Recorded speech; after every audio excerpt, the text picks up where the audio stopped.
Hi guys, Okendale here, and today I'm going to be talking about WandaVision. I made a previous video about the good, the bad, the good, the bad, and amazing. So if you want to see what I did and did not like, just specifically, watch that. This is an episode by episode review. There are spoilers in this video, so be warned about that. If you know there's spoilers for episodes 1 through 9 in this video. So yeah, beware of that. Okay, let's start off with episode 1, and then go through episode 9. Okay, this is episode 1, and in my opinion, I feel like this is the weakest of this. It's not because it's boring, it is because it's a little bit boring, because I don't like sitcoms. But other than that, there's not really a problem with the episode. It's just a bit boring at points because of the sitcom parts. And it's somehow the weakest because it's a bit boring at times, like the whole thing. And then, it has that incredible dinner scene, which is just creepy. Other than that, there's not much to say. There's not really any character development or anything either, so there's not much I can say for this episode, but there's a lot for the other episodes. So let's go to those episodes. For me, this episode gets an 8 out of 10. Okay, now we're on to episode 2. In my opinion, this one is the second weakest. Again, because the sitcom parts were a bit boring at times, but I actually happen to find this part a bit more boring than the other one, because at least with they're equally boring, but then this one has those incredible scenes with, where everyone goes into color, which is just weird, and then the beekeeper, which is, by far the best scene. Finding the plane is also cool. So, yeah. And then the talent show act really upped up the boringness, because it wasn't as boring. Again, not really much character development in this. We got to see Monica, aka Geraldine. So that's cool. So, yeah. For me, this episode gets an 8.5 out of 10.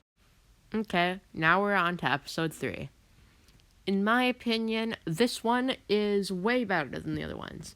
Mostly because of the whole Monica and Geraldine thing. It still has the problem of being a sitcom and a bit boring, but I feel like this one was more fun because it was like Wanda through all the pregnancy eras or whatever. So it was more fun for me, I guess. Maybe because I warmed up to the sitcoms, and then, the end with Monica getting thrown out was also really cool. Again, not much character growth. Those are in the later episodes. So, yeah. That's my review of episode 3. I give episode 3 a 9 out of 10. So, yeah. Okay, so now we're on episode 4. I feel like this one was weaker than the third episode because it was basically just explaining what the mysteries were. But at the time, I thought this was, really eye-opening, I guess, because I didn't really watch any theorizers or whatever. So, yeah. But I feel like, but upon rewatch, it's just boring. More boring than the sitcoms. Because now, the sitcoms aren't even boring for me, because I warmed up to them. But then the story parts are just boring. Basically, all the MCU parts of this are just boring for me, I guess. So, this episode gets an 8.5 out of 10, mostly because of my first rewatch, it was very eye-opening. But yeah, that's my review of episode 4. Let's go to 5. Okay, guys, now we're on to episode 5. I feel like this one was, the best, one of the better episodes this entire series. It's my second favorite, getting a 10 out of 10. I just loved this episode. It handled the sitcom parts really well. And for me, at this point, the sword parts weren't boring. They became boring at, episode 7-ish. 6, they were fine. They were just there. But this one, they weren't as boring, I feel like. There, again, wasn't much character growth, but technically the characters grew, but, emotionally they didn't grow. Because technically Billy and Tommy grew. The PHO reveal is also, epic. that's what boosts it up a lot too. So that's my review of episode 5. Let's go to episode 6. Okay, episode 6. Characters didn't really grow until like episode 8. I mean, they improved upon the characters, but again, there isn't much character growth in this. There's a lot of character growth. There just isn't in the first couple of first lot of the episodes. It's interesting and all, and I really like the series, but it isn't as character development than the other episodes are. This episode is perfect to me because it gets a 10 out of 10. Why? Because I like the comic book suits. Those are really cool. All the PHO stuff is interesting, though it doesn't really go anywhere, sadly. It just goes to a joke. Which is pretty sad. That doesn't take away from this episode. So yeah, sword parts were a bit boring, but I can overlook that because of the expanding border scene. That was cool. I really liked that. That's my review of episode 6. Let's go to 7. Okay, so we're on episode 7 now. I feel like this was like the weakest of like the new episodes because the sitcom parts were more boring than the other ones, but then the Agatha reveal makes it way up higher than the other ones.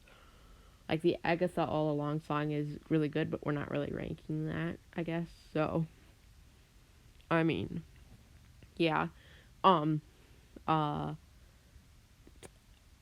like how, I guess, the Agatha reveal just really boosts this episode, because otherwise it's just like a pretty generic, boring episode. It'd basically be like it's like a painfully average one episode. This is the only painfully average, I feel like, one. Because at least with the 50s and the 60s, the 50s and 60s, they like did it better, but they didn't really do anything with the sitcoms they could do. So, yeah, that's why it gets a 8.5 for me. Agatha reveal gets it up to 8.5, so yeah. Okay, so we're on episode 8 now. I really like this episode. It developed Wanda's character through the entire MCU really well.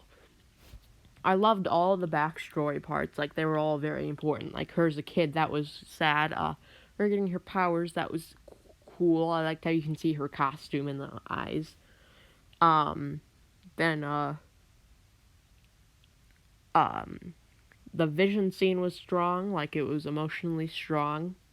Like, their interaction explaining, like, why they like each other. Or there's, like, romantic tension, I guess, between them in that scene. So, that was cool. I see the relationship get developed, which is cool.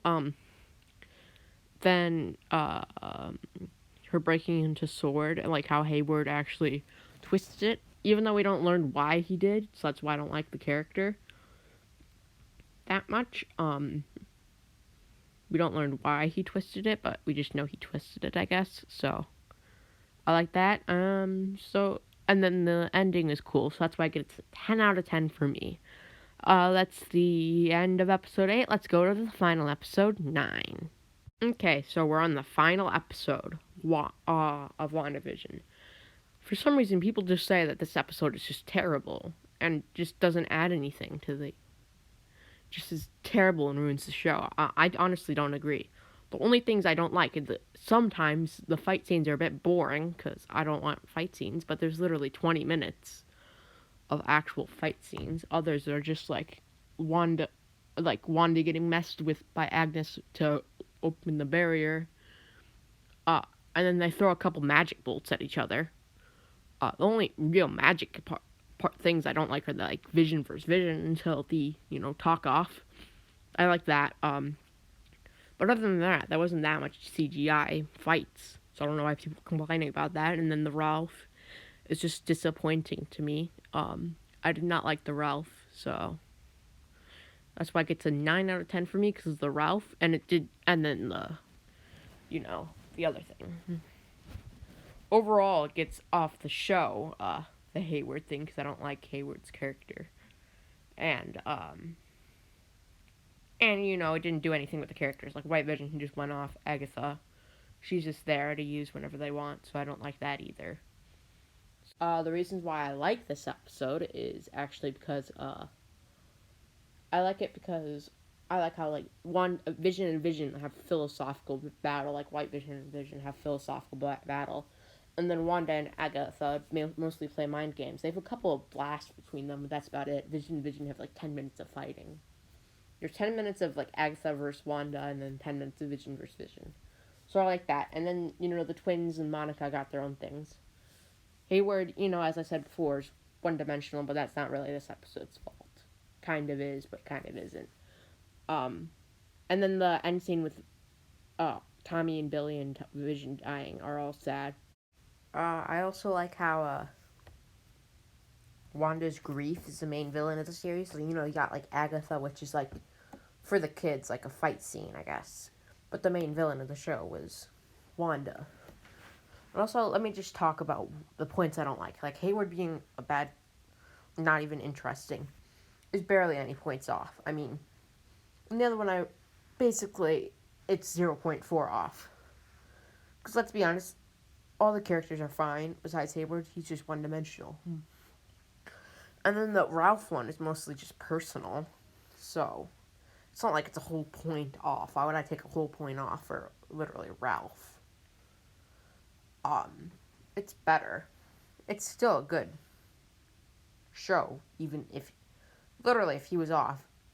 If they still have the twist and then, yeah, literally, the twist was just a twist. That should not take away from the whole show. It's like 0.1 off. So it's 0.5 off, and then 2.5. Oh, no, point 0.3 off for the whole, one Hayward thing. 0.3 off, again, for the swords stuff, because, let's be honest, the sword parts and then, the sitcom parts being boring at times, but let's be honest, I don't see why that's, like, the biggest problem, is there's just little bits in some of the episodes that are annoying. I mean, boring. I can sit through it, so it's just a bit boring to me. And then 0.4 off for, the ending for, not 0.3 off for, like, the Agatha stuff. And then the White Vision just ending, because they can just use them whenever they want. And how, like, it just set up a bunch of other Marvel properties instead of focusing on just Wandavision. Oh, and also, I would like to add the fact of why I'm not putting the big CGI fight at the end. It was 20 minutes of, 58 minutes finale. You expect me to get mad at literally 20 minutes of fight scenes? They weren't even really fight scenes. It was just, like, mind games. Like, Vision versus White Vision had, like, 10 minutes of them actually fighting, which that, I do agree, is a bit, like, useless. If they fought for less time, I'd have been probably fine with that, but, yeah, I'm not taking a point off for that. Agatha versus Wanda is more than just mind games, and then, they just throw and then Wanda just throws her magic at her. Like, it's mostly not even them fighting. I don't see why people are so mad, because it's just a big CGI fight, because no, it isn't even mostly remotely based on fight scenes. It's barely any. And the Hayward versus kids and Monica and Darcy, that was fine, just not the Hayward part, because I don't like the character. So, yeah. And then most of these are just nitpicks, like the sword bits being boring at times. Like, in the whole show, 0.3 is pretty nitpicky. And then, Wanda and Agatha, the Agatha and Vision thing's also nitpicky. Hayward's, like, I guess pretty major, but eh. And then the Ralph thing's also just there, I guess. Most of these are just nitpicks. The show is fine. People just say it's like a 7.7 out of 10 because it just doesn't. Because they just don't like how the finale had too much action. They're just like, the show is great until finale, which ruined it, which isn't even true. So yeah, if you want me to make a separate video on why people don't like the finale. I'll probably do that. This video does well, I guess. So yeah, that's the end of this video. Hope you guys enjoyed. Bye!